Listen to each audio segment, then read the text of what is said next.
चला last time आपण inverse find out केले होते by using two methods. The first method is inverse of a matrix by using row transformation. ही पहिली method होती. दुसरी method inverse by using column transformation. ही दुसरी method होती. Now we have to take over toward the third method.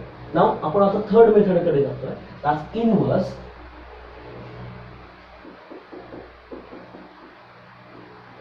of matrix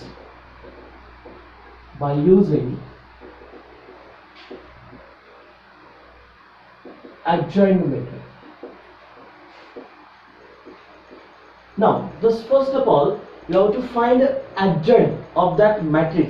दिलेल्या मॅट्रिक्सचा adjoint find out करता आला पाहिजे. एक लक्षात घ्या पूर्ण ही जी मेथड आहे ही सर्वात तिघा मेथड्स पैकी सगळ्यात सोपी मेथड आहे.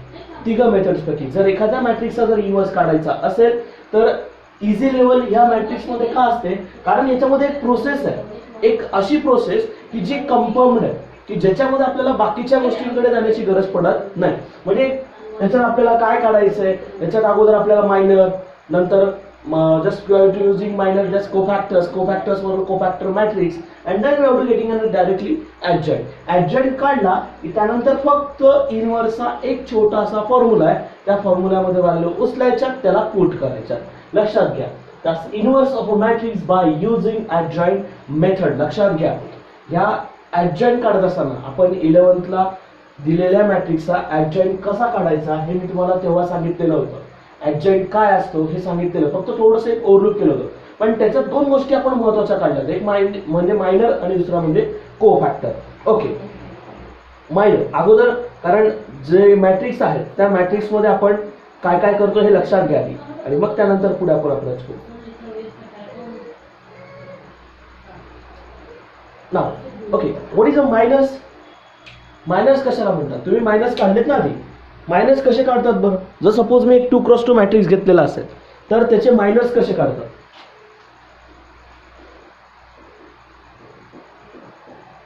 आणि महत्त्वाची एक गोष्ट अशी की आपल्या मॅट्रिक्सच्या नोट्स ह्या आपल्या ऍप्लिकेशनवर टाकलेल्या आहेत.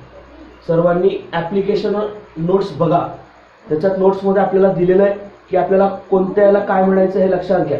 मग मला सांगायचं की आपण काय करणार. मायनस म्हणजे काय दिलेल्या मॅट्रिक्सचे मायनस कसे काढतात. 2x2 आणि 3x3 च्या दोघांचे मायनस वेगवेगळ्या पद्धतीने असते. मायनस जेवढा दिलेला मॅट्रिक्स असेल तेवढे त्याचे मायनस असतात. डेफिनेशन जर व्यवस्थित बघितली तर सपोज मी एक मॅट्रिक्स घेतलाय A11 A12 A121 आणि A22 हा 2x2 चा मॅट्रिक्स आहे. लक्षात घ्या मला मी दोन गोष्टी अगोदर करून घेतो. एक म्हणजे मायनस आणि दुसरं म्हणजे कोफॅक्टर्स. जे मॅट्रिक्स आहे त्या मॅट्रिक्सच्या आधी मायनस काढणार. कोणाचा आयडिया आला त्यांनी बंद करा बरं. एक म्हणजे मायनस आणि दुसरा म्हणजे कोफॅक्टर्स. म्हणजे आता एक लक्षात घ्या मी तर तुम्हाला सांगितलं की या दिलेल्या मॅट्रिक्सचे मायनस फाइंड आउट करा. तर मायनस काढत असताना एक लक्षात घ्या की मायनस काढताना आपण काय काय करणार. आणि एक महत्त्वाची गोष्ट अशी की जेवढे इलेमेंट आहेत. आता मला सांगा ह्या मॅट्रिक्स मध्ये किती इलेमेंट आहेत. How many elements are there. 4 elements आहेत बरोबर ना. मग त्याच्यातले मायनस सुद्धा किती असायला पाहिजेत.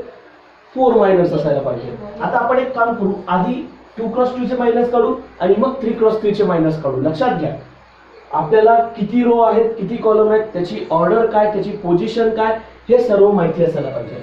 Now this minus will be denoted by capital MIJ. Minus will be denoted as capital MIJ. तर पहिला मायनर पहिल्या एलिमेंटचा मायनर ऑफ त्याला आपण असं बोलू minor of A11 minor of A11. A11 चा काय फाइंड आउट करायचा आहे मायनर फाइंड आउट करायचा आहे. तर मायनर कसा असतो ते लक्षात घ्या.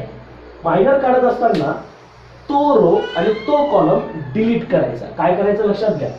तो रो आणि तो कॉलम म्हणजे फर्स्ट म्हणजे त्याला नाव दिलं आपण 11 M11 M11. मग first row first column delete करा, जो उरलेला एलिमेंट असेल त्याचा डिटर्मिनंट घ्या. आता ऑब्व्हियसली एकच एलिमेंट असल्यामुळे डिटर्मिनंट काही काढता येणार नाही. 3x3 मॅट्रिक्स वेळ असतं तर डिटर्मिनंट काढला असता. पण जर first row first column delete केला तर उरलं कोण? A22. कोण उरलं?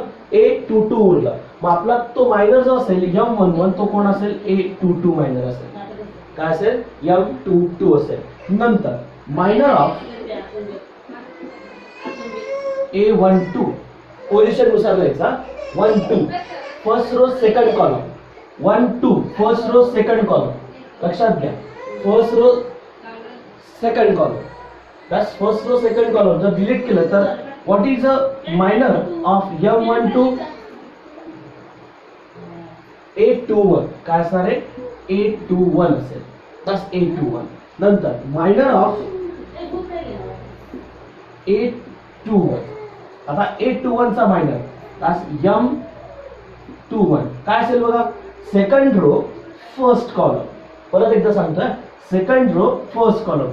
सेकंड रो फर्स्ट कॉलम कोण उरलं? A12. हा त्याचा मायनर झाला. नंतर मायनर ऑफ A22 तास M22. हा second row second column A11 झालेत ना. हे मायनर झालेत त्याचे. हे त्याचे काय झालेत? मायनर झालेत. म्हणजे M11 किती आला? A22 आला. M12 किती आला? A21 आला. M21 किती आला? A12. आणि M22 किती आला? A11. म्हणजेच काय? हा कोणाला काही डाऊट आहे का? Okay. Now when we have to take as minor of each element, जेवढे एलिमेंट असतील तेवढे त्याचे मायनर्स निघतील. आता सेम आपण जे काढणार ते 3x3 मॅट्रिसेस साठी पोझिशन बघा. 1 1 1 2 1 3 A21 A22 A23 A31 A32 A33. हा 3x3 चा मॅट्रिक्स आहे. आता चला मायनस. आता किती एलिमेंट आहेत बरं या मॅट्रिक्स मध्ये?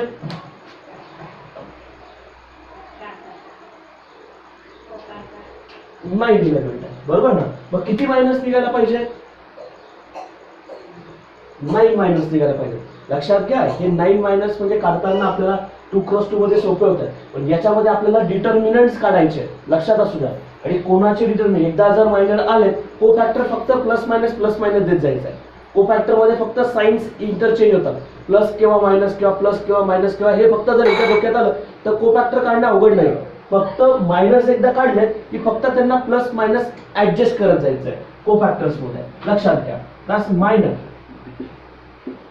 Of A11 that's M11. चला सांगा. First row first column delete केला. लक्षात घ्या, first row first column delete केला तर उरलं कोण? फर्स्ट रो फर्स्ट कॉलम एवढं उरलं ना. मग एवढं याचं काय घ्यायचं? उरलेला यांचा डिटर्मिनंट घ्यायचा. That's one is my first minor. 3x3 मध्ये वाढलं आपण डिटर्मिनंट काढतो. 2x2 मध्ये एक एक एलिमेंट येत होतं ना, या ठिकाणी आता 3x3 मध्ये प्रत्येक एलिमेंटचा डिटर्मिनंट निघत जाईल. नंतर next minor of A12 that's M12. चला सांगा पटकन. First row second column. लक्षात घ्या position. First row second column. First row second column. Okay. First row second column उरलेले एलिमेंट्स सांगा. A21 A23 A31 आणि A33. Okay. Next minor of A13 that's one is M13. त्याला सांगा पटकन.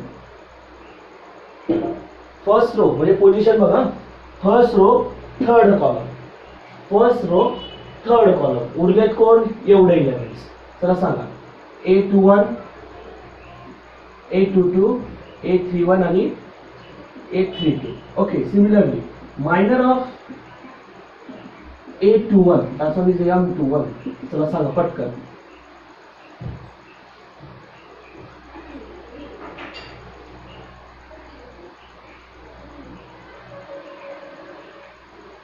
that's m21 ना. Okay, second row first column, second row first column. Position लक्षात घ्या, आधी रो असतात नंतर कॉलम असतात.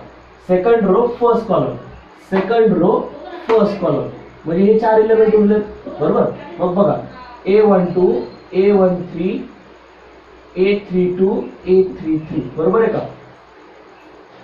नंतर minor of A22 that's M22. चला सांगा, second row second column, second row second column delete. उरले कोण, A11 A13 A31 आणि A33 कॉर्नर एलिमेंट्स, कारण सेकंड रो सेकंड कॉलम आहे ना. मग सांगा A11 A13 A31 आणि A33 हे मायनर झालेत M22 चे. नंतर minor of A23 that's what is M23. चला सांगा बरं पटकन.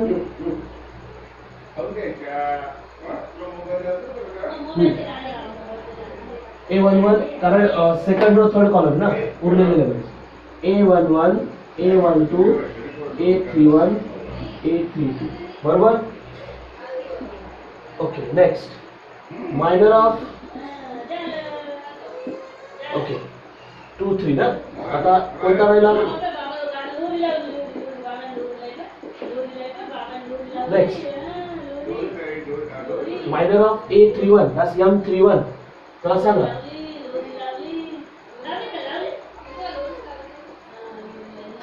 Third row first column, third row first column उरलेले elements A12 A13 A22. okay that's next minor of A32 so it is M32. चला सांगा पटकन. Third row second column A11 A13 A21 A23. okay, and the last element is minor of A33 last M33. चला सांगा third row third column.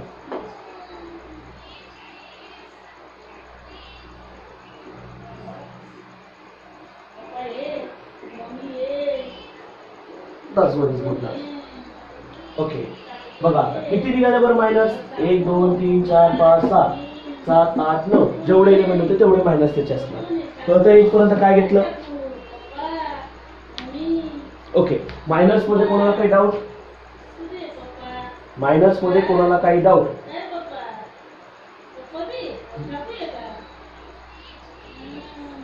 बर, एक लक्षात घ्या पोरांनो, आपण एखाद्या मॅट्रिक्सचा ऍडजॉईंट करण्याची ही पहिली म्हणजे आपण पहिली स्टेप आपण असं म्हणणार की that is a first step of 2 cross 2 matrix. आता मायनर काढत असताना पहिली स्टेप आपली रेग्युलर कॉमन राहणार. पहिली स्टेप काय आहे, आपले डिटर्मिनंट चेक करणं, कारण डिटर्मिनंट शिवाय फॉर्म्युल्यामध्ये मला डिटर्मिनंट लागणार आहे. मग एखाद्या ऍडजॉईंट मेथडनुसार जर मला इन्व्हर्स काढायचा आहे तर त्याच्यामध्ये आधी मला डिटर्मिनंट लागणार. डिटर्मिनंट लागला की तो झाला की त्याच्यानंतर आपण दिलेल्या मॅट्रिक्सचे हे मायनर्स काढणार. जर 2 क्रॉस 2 असेल तर 4 मायनर्स येतील, 3 क्रॉस 3 असेल तर हे 9 मायनर्स येतील. ओके, हे एकदम थोडं मोठं वाटतंय कारण हे फॉर्म्युल्यानुसार लिहिलं ना आपण, हे थोडं मोठं वाटतंय म्हणून आपल्याला ते लेंदी जास्त दिसतंय. पण ज्यावेळेला आपण कॅल्क्युलेट करू ना ते फक्त 9 ओळींमध्ये येणार, कारण आपण डायरेक्टली डिटर्मिनंट, हा डिटर्मिनंट डायरेक्ट लिहिला तरी चालतोय. या प्रत्येक ठिकाणी तो लिहायचाच किंवा पूर्ण लिहायचा असं काही कंपल्सरी नाहीये. तुम्ही डायरेक्ट जरी डिटर्मिनंट काढला तरी त्याच्यात काही हरकत नाही, डायरेक्ट लिहिलं तरी चालतं. आणि नंतर ही झाली सेकंड म्हणजे पहिली स्टेप आपली डिटर्मिनंट काढणं, दुसरं म्हणजे मायनस काढणं, तिसरं म्हणजे त्याचे कोफॅक्टर्स काढणं. तिसरी स्टेप काय त्याची कोफॅक्टर्स काढणं. ते एकाच याच्यामध्ये होऊन जातं. जर एका बाजूला मायनर काढले तर दुसऱ्या बाजूला आपण कोफॅक्टर काढतो. एका पेजचं सोल्युशन आपल्याला बसत असतं आणि त्या कोफॅक्टर्सला परत मॅट्रिक्स मध्ये टाकून देणं. जे कोफॅक्टर्स काढलेत ना तर मॅट्रिक्सला कोफॅक्टर मॅट्रिक्स मध्ये टाकलं की त्याचा ट्रान्सपोज घेऊन जो पण ट्रान्सपोज येतो तो ऍडजॉइंट असतो. तो कोण असतो, माझा ऍडजॉइंट. आणि जर तो ऍडजॉइंट निघाल्यानंतर फक्त शेवटची स्टेप म्हणजे काय, फॉर्म्युला. फॉर्म्युल्यामध्ये आपला फॉर्म्युला डायरेक्टली आहे तो म्हणजे 1 upon determinant of A into adjoint of A, हा त्याचा स्टँडर्ड फॉर्म्युला आहे. तो फॉर्म्युल्यामध्ये उचलायचं, पुट करून द्यायचं, बाकीचं कॅल्क्युलेट नाही केलं तरी चालतं. याच्यात आपल्याला बाकीचे प्रोसेस करण्याची गरज नाही आहे. लक्षात घ्या. पहिलं 2x2 चे मायनस कसे काढण्यात लक्षात घ्या. जेवढे इलेमेंट आहेत त्याच्यातले तेवढे मायनस त्याच्यामध्ये घ्या. 4 इलेमेंट आहेत, 4 इलेमेंटचा प्रत्येकाचा मायनर निघेल.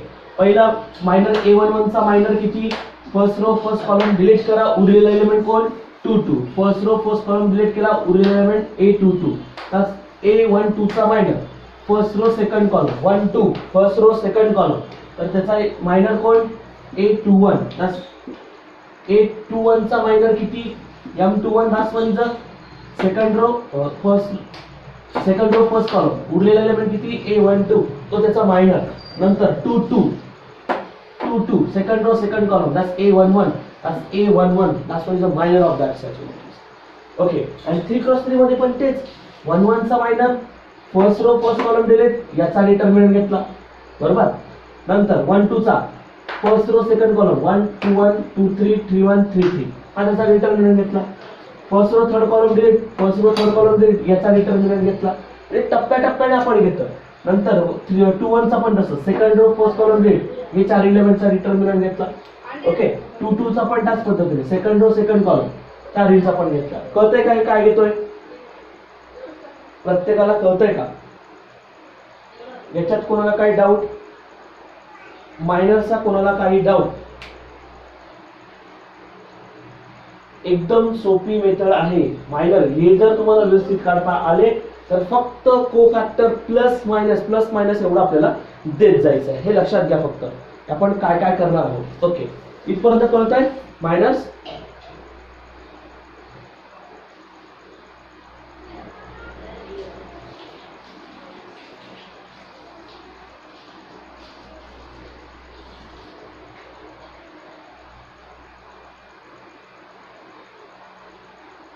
ओके, चला मग आता आपण एक काम करू, यांचे कोफॅक्टर्स काढू. कोफॅक्टर्स काढताना आपल्याला काय करायचं हे लक्षात घ्या. आता सेकंड, कारण याच्यात कोफॅक्टर्स काढताना ना त्याची जी पोझिशन असते ना, ती पोझिशन इव्हन पोझिशन कोणती आणि ऑड पोझिशन कोणती लक्षात घ्या. आता मी हा मॅट्रिक्स घेतलाय. ओके, त्याचे मी मायनस पण काढलेले. ओके, जर मला कोफॅक्टर्स काढायला लावले, हे झाले को मायनर झाले. आता मला कोण काढायचं आहे,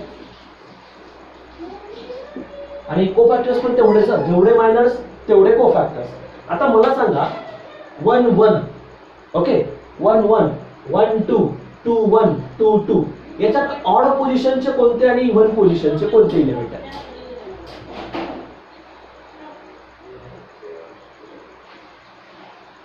इव्हन पोझिशन म्हणजे हेच आहे का, 1 1 2 2, बरोबर का? आणि ऑड पोझिशन 1 2 आणि 2 1. का असं का घेतलं बरं? इव्हन पोझिशन आणि ऑड पोझिशनला काय म्हटलं मी? 1 1 1 प्लस 1, लक्षात घ्या.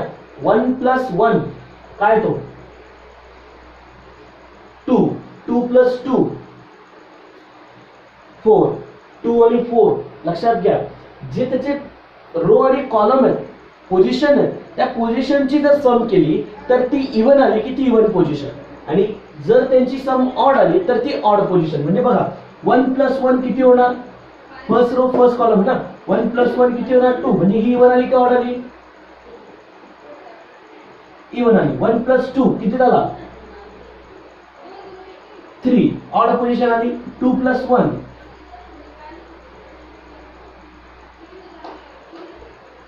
ऑड, बरोबर ना. 2 प्लस 2 इव्हन पोझिशन आली. लक्षात घ्या. आता मी कोफॅक्टर्स काढत असताना एक ज्यावेळेला आपण एक फॉर्म्युला तयार करणार किंवा आपण एक जनरेट करणार, त्यावेळेला एक लक्षात असू द्या की एक स्टँडर्ड फॉर्म्युला आहे. मला एक सांगा बरं, त्याच्या अगोदर आपण एक छोटासा पार्ट घेऊ. What is -1 raise to n? -1 raise to n काय असतो?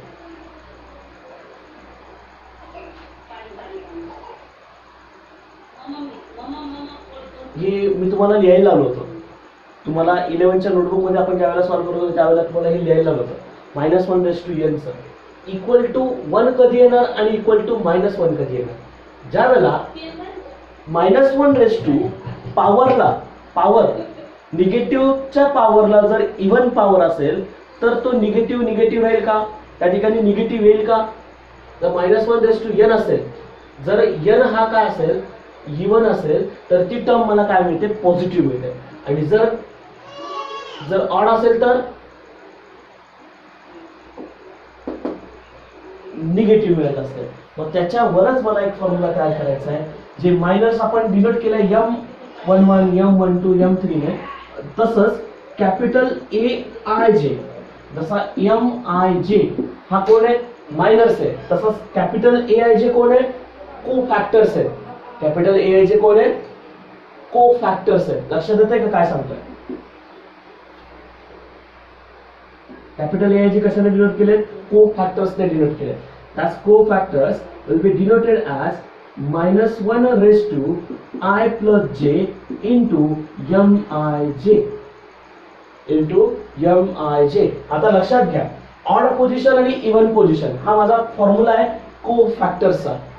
हा कोणाचा फॉर्म्युला आहे, माझा को फॅक्टर्सचा फॉर्म्युला आहे. लक्षात घ्या, दॅट्स वन इज अ को फॅक्टर्स फॉर्म्युला. आयडिया ऑफ करा रे, आयडिया कोणाचा ऑफ करा.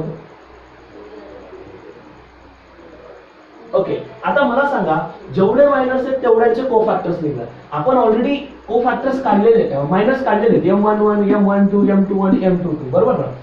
लक्षात घ्या, पहिली स्टेप, पहिला मायनस 1 1 पहिल्या एलिमेंटचा को फॅक्टर, बरोबर ना. त्यास को फॅक्टर ऑफ A11, मग कोणता येईल तो A11, capital A11. Small A11 चा को फॅक्टर कोण, कॅपिटल A11. आता फॉर्म्युल्यामध्ये पुट करा. आय काय घेतला, जे काय घेतला सांगा बरोबर.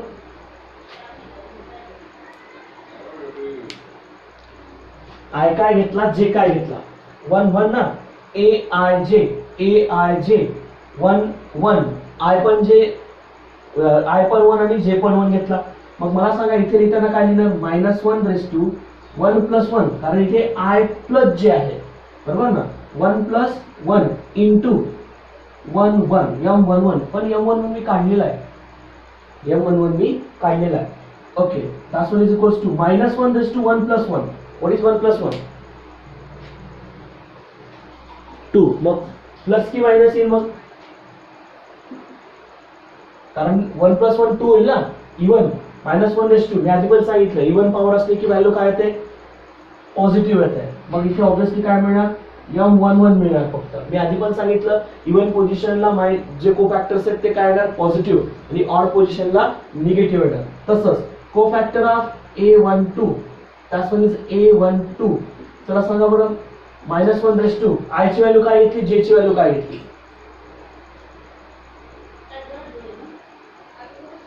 आय ची व्हॅल्यू 1, जे ची व्हॅल्यू 2.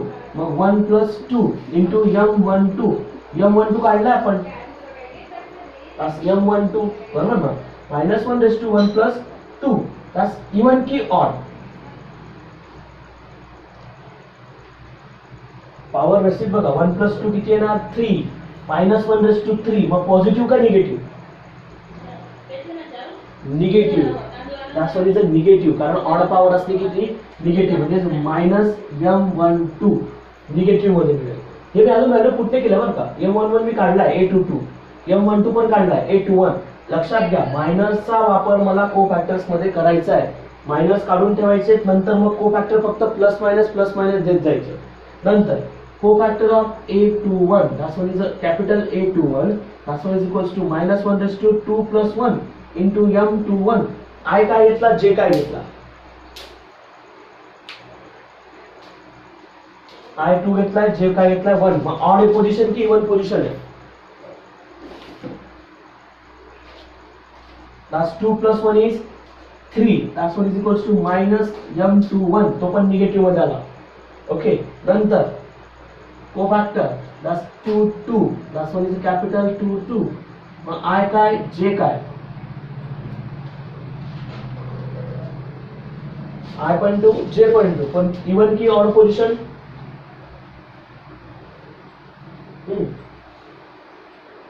इव्हन, कारण पॉवर 4 आहे. मग पॉझिटिव्ह M22, बरोबर आहे का, तो काय येणार मग पॉझिटिव्ह. हे झाले त्याचे मायनस, सॉरी हे झाले त्याचे कोफॅक्टर्स. लक्षात घ्या हे काय होते सर्व त्याचे मायनस होते आणि ह्या ज्या व्हॅल्यू प्लस मायनस तुम्ही जे ठरवल्या त्या काय आहेत म्हणजे कोफॅक्टर्स. आता याच्यानंतर हे कोफॅक्टर काढले की मग झालं आपलं जवळपास 90% सोल्युशन कंप्लीट झालं. फक्त छोटासा एक पार्ट राहिला. एकदा जर आपण हे काढलं की आपला छोटासा पार्ट कॉमनली तयार करायचा आहे. आता मला सांगा बरं 3x3 मध्ये मायनस तर काढलेच आपण बरोबर ना. आता कोफॅक्टर्स पण काढू आपण. कोफॅक्टर्सचा काढणारच. कोफॅक्टरचा परत हाच फॉर्म्युला आहे. कोफॅक्टरचा परत हाच फॉर्म्युला आपण याच्यामध्ये जे मायनस काढले त्यांना फक्त प्लस मायनस मला तुम्ही सांगायचंय. मग चला बरं याची इव्हन पोझिशन कोणत्या आणि ऑड पोझिशन कोणत्या. चला पहिलं इव्हन की ऑड पोझिशन. इव्हन बरोबर. नंतर 1 2 ऑड का even. Odd 1 3 even 2 1 odd. Okay 2 2 even 2 3 odd 3 1 okay 3 2 आणि 3 3. मग फक्त लक्षात घ्या एवढे 1 1 1 3 2 2 3 1 3 3 जे मायनस काढलेत ना तेच कोफॅक्टर करणार. जे मायनस काढलेत ना तेच कोफॅक्टर म्हणून येतील. पण यांच्या तिघांच्या या चारींच्या साईन बदलतील. 2 1 1 3 3 2 2 3 3 2 ह्या चारी पण ऑड पोझिशनला असल्यामुळे या चारही कोफॅक्टर्स आपण जे काढत असणार त्यावेळेला यांच्या चारींच्या साईन्स काय होणार आहेत बदलणार. लक्षात घ्या छोटीशी शॉर्ट ट्रिक पण मी तुम्हाला सांगतोय की कोफॅक्टर काढल्यानंतर काय होणार. हे चारही जे असतील त्या चारींच्या काय होणार निगेटिव्हच्या पॉझिटिव्हच्या निगेटिव्ह साईन्स होणार. आदला बदल होणार. यांच्या साईन्स काय होणार आदला बदल. पण यांच्या बदलणार नाही. डायगोनल एलिमेंट जे आहेत A11 2 2 3 3 1 3 आणि 3 1 यांच्या जे उरलेले आहेत चारींच्या शिवाय बाकीच्यांच्या साईन बदलणार नाहीत. त्या ऍज इट इज राहतील. कळतंय का. ओके आता मी 2x2 आता 3x3 थोडं बाजूला ठेवतो. 3x3 ज्या वेळेला स्टार्ट होईल त्यावेळेला मी तुम्हाला सांगेलच की आता याच्या पुढे काय करायचं असं आपल्याला सोल्युशन कसं फाइंड आउट करायचं. फायनल सोल्युशन कसं असेल ते लक्षात घ्या. फायनल सोल्युशन काढताना एक महत्वाची गोष्ट मायनर्स कोफॅक्टर्स काढले. पहिली स्टेप काय होती मायनरची होती. दुसरी स्टेप काय होती कोफॅक्टर. आता एक लक्षात घ्या हे जे कोफॅक्टर्स काढलेत ना कोफॅक्टर्स किती आलेत माझे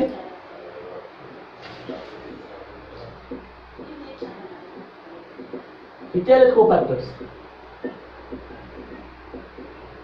ते जे कोफॅक्टर्स आले त्याला मॅट्रिसेस मध्ये लिहायचं. कशात लिहायचं मॅट्रिक्स मध्ये. मॅट्रिक्स मध्ये कसे असतात बघा capital A11 capital A12 capital A21 आणि कॅपिटल A22.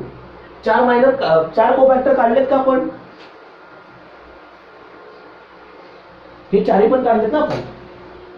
AI जे काढलेत कोणते बघा 1 1 1 2 2 1 2 2 हे उचलायचे त्याच्यामध्ये पुट करून द्यायचे. चला सांगा बरं पटापट मग कोणते येतील कोणते याच्यात आपण व्हॅल्यू पुट करून देऊ. याच्यात व्हॅल्यू पुट करून देऊ. M11 काढला होता आपण किती येतो ओके. M12 पण काढला होता ओके मायनस आणि शेवटचा हे त्याचे काय होते कोफॅक्टर्स होते. लक्षात घ्या मी ऍक्च्युली मायनरची व्हॅल्यू पुट केली नसल्यामुळे आपण तिथे इथपर्यंत आलो होतो. ओके चला मग सांगा बरं व्हॅल्यू जाता. A11 काय आहे A22 बरोबर. नंतर पुढचा M12 ओके. नंतर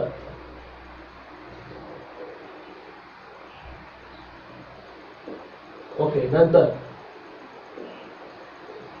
A11. That's what is a cofactor matrix. हा काय माझा that's what is a cofactor matrix. And then the last step here that's what is a adjoint. Adjoint of matrix A. That's what is denoted at shortcutly adjoint of A. That's what is equals to capital AIJ चा transpose घ्यायचा. जो matrix आपण कोफॅक्टर matrix म्हणून काढलाय त्याचा काय घ्यायचा इथे ट्रान्सपोज घ्यायचा. ट्रान्सपोज कसा असतो? ट्रान्सपोज जो रो असतो तो कसा लिहायचा कॉलम मध्ये. बरोबर बघा 2 2 that's what is a minus a21. then next minus a12 that's a11. जो रो होता त्याला मी कॉलम मध्ये लिहिलं, सेकंड रो होता त्याला कॉलम मध्ये लिहिलं. बरोबर that's what is a adjoint. हा काय आला माझा adjoint आला. या मॅट्रिक्सचा हा adjoint आला. and then the final answer the inverse of a matrix.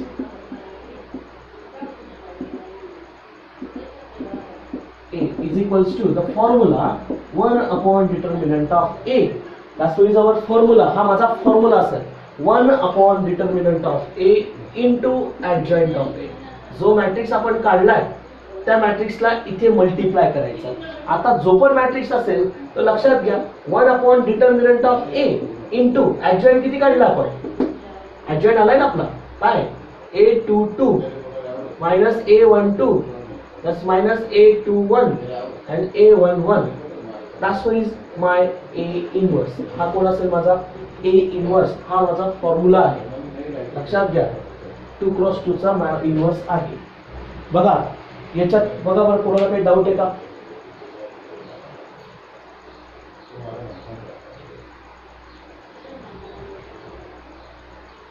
याच्यात कोणाला काही डाऊट? लक्षात घ्या पूर्ण मायनर कोफॅक्टर मायनर एकदा काढले गेले की कोफॅक्टर मध्ये फक्त प्लस मायनस जे मायनर्स आहेत तेच मॅग्निट्यूड तर तेच राहणार, बदलणार. फक्त आपण चेंज काय होणार फक्त प्लस मायनस होणार, चेंज होणार. बरोबर ना. नंतर पुढे आपण काय फाइंड आउट करणार? कोफॅक्टर मॅट्रिक्स जे कोफॅक्टर काढलेत त्यांना आपण पोझिशन नुसार त्याच्यात पुट करणार. त्याचा ट्रान्सपोज घेतला की तो काय मिळतो? ऍडजॉइंट मिळतो. आणि ऍडजॉइंट मिळाला की त्यानंतर आपण फक्त हा जो फॉर्म्युला आहे इन्व्हर्सचा inverse of a matrix A 1 upon determinant of A into adjoint of A जो ऍडजॉइंट काढलाय तो याला मल्टिप्लाय. डिटर्मिनंट ऑलरेडी आपण पहिल्या स्टेप मध्ये काढलेला असतो, बाकीची प्रोसेस करण्याची गरज नाही. that's what is our final answer. हे तुमचं फायनल आन्सर असेल. आणि तुम्हाला शॉर्टकट ट्रिक सांगितली बघा, डायगोनल एलिमेंट बदलायचे आणि उरलेल्यांची साइन बदलायची. तोच तर फॉर्म्युला आहे ना माझा, कळतोय का?